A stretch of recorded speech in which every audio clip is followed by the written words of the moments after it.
We have a kick, we have a snare, we have a hi-hat, and we have a floor tom. Those of you who are not good at math, that would require 3 hands to play.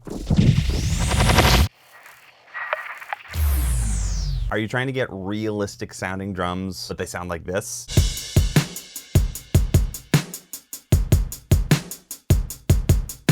I find that drum beats, and specifically realistic drum beats, is something that a lot of beginning producers have a lot of problems with. Even when they spend the money and get really, really high quality multi-sampled kits, sometimes they still don't get the results that they're looking for because their velocities are not correct. I'm gonna make a really quick video on how to get realistic sounding drums in a DAW. Also, these concepts are kind of universal, so it doesn't really matter what DAW you're using. All right, concept number 1. This is not a multi-sampled kit. What is a multi-sampled instrument? If I hit my hands like this, it creates a sound. If I hit it harder, it's a different sound. Drums are the exact same way. How hard you hit a drum is going to affect the sound that it creates. And the problem that one-shot kits have is that because they're only a single sample, when you play them quieter, they're just taking that sound that they play when they're really loud and lowering the volume. And it sounds really fake. I'll show you what I mean. So right now I'm just gonna play it really loud and really quiet.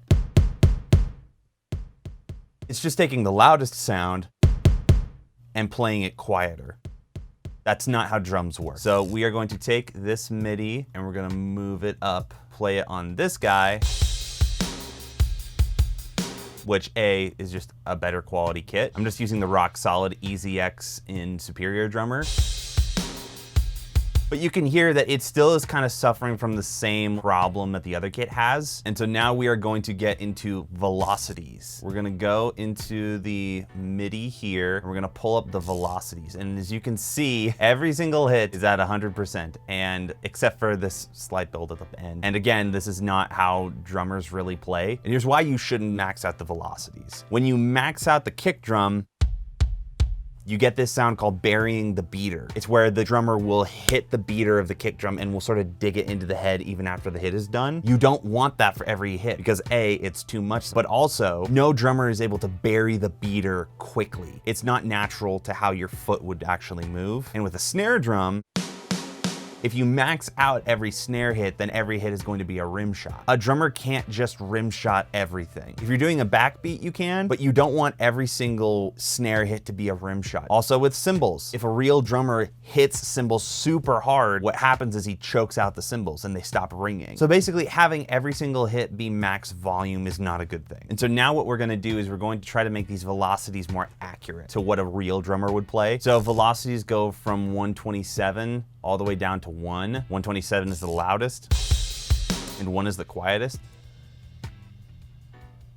This is kind of a rock drum beat, so everything should be pretty loud and hitting pretty hard, but it shouldn't be hitting 127. Let's try to make the max like a little below that.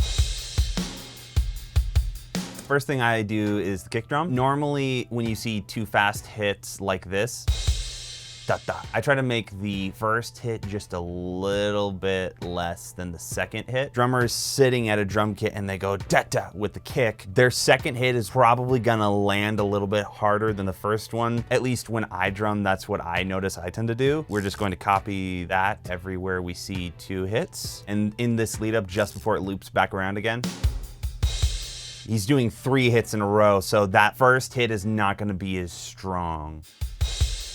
That sounds a little more natural to me. Probably the worst offender of this beat right now is this hi-hat. When a drummer is doing sort of a faster hi-hat part, they're not just hitting the hi-hats with the side of the stick every time. There's this motion that drummers do where they hit the hi-hat with the side of the stick and then it transitions to the tip. Side, tip, side, tip. So the first hit tends to be a little stronger. The second hit tends to be a little less so. So we have these 2 hits here. So what I want to do now, duplicate those next hits and bring them down a little bit because people tend to dig in on the 1 a little bit more. Another thing I want to do is I want to take these snare hits and I want to move them to the rim shot. The rim shot is where the tip of the stick is hitting the top of the head and the side of the stick is hitting the rim of the drum. And they're both hitting at the same time. Here's a regular hit. Here's a rim shot. Now, here's the thing, you can't just use a rim shot whenever because there's that physical motion required to play it. So for a build-up like this near at the end, I would actually move it back down to the regular snare. And also similarly, these cymbals are a little too loud on the velocity, so we're gonna lower those.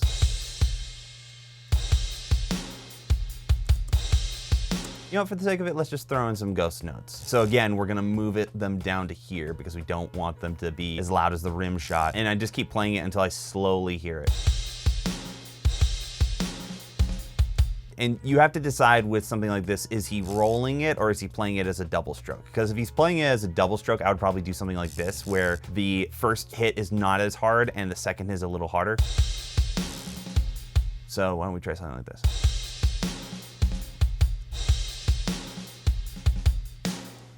And again, let's just like see if we can get away with lowering it even more. Even more. These are not supposed to be audible hits. These are supposed to be like little spicy things that the drummer adds in between hits.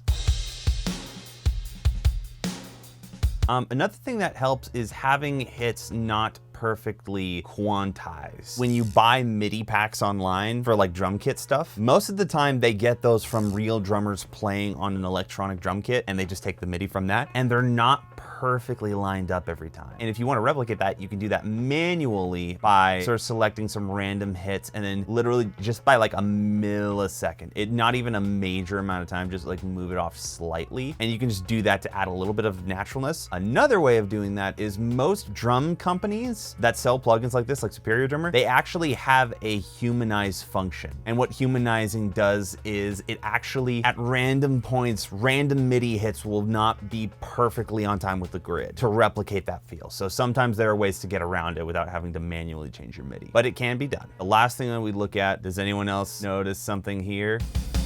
This build up here.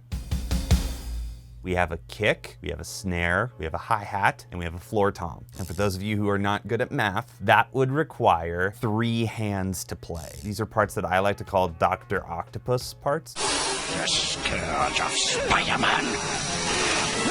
So this is one of those scenarios where you really just need to decide what you need to get rid of. In this scenario, I would get rid of the floor tom because you're kind of getting that low gutturalness in the kick drum. I just find when people do this, it's normally because it's not satisfying enough to listen to, and that's normally a mixing thing. And then the same thing here. We have 2 crashes hitting at the same time as our hi-hat. Whenever I have a hit that would require a hand movement, I normally get rid of the hi-hat hit on those parts. Honestly, if I'm doing like a 2-handed thing where I'm spreading both of my arms out to play it, I might remove the 2 hits there. All right, there we go. So again, just to show the difference that velocities and different kits can make, here's what we started with.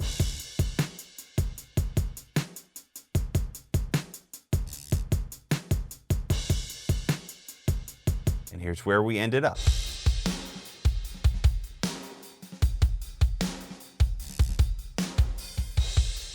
Just for reference, let's listen to what it sounded like before we corrected the MIDI, going into the one where we corrected the MIDI.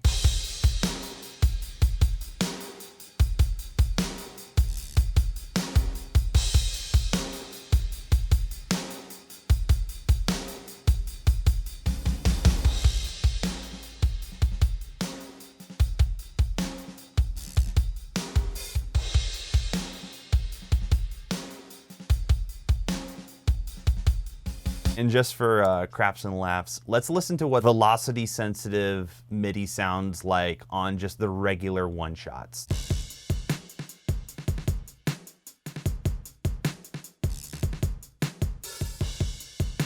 If you found this video helpful, please subscribe, hit the like button, and let me know what you think in the comments. Also, let me know if there's anything else that you would want covered in this. Later.